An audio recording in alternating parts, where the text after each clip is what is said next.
他是丹麦王子，而她表面上说着自己不喜欢那个男孩，可当闺蜜主动出击，她又立马上前阻止。You wanted to spend Thanksgiving with me and my family.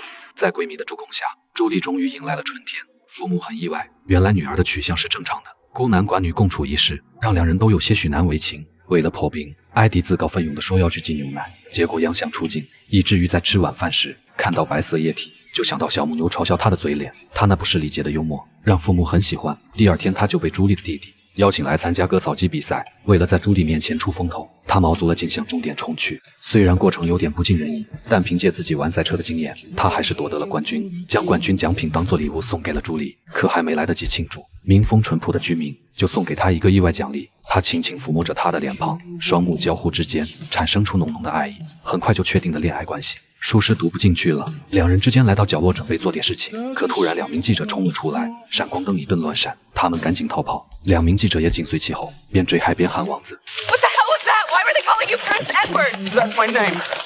知道了艾迪的真实身份后，朱莉感受到了欺骗。 You lied to me. No, I didn't lie to you. I just didn't want to be Prince Edward for once in my life. 那既然身份是假的，那对方口中的我爱你又有几分可信度？ I love you. You love me? Why should I believe that?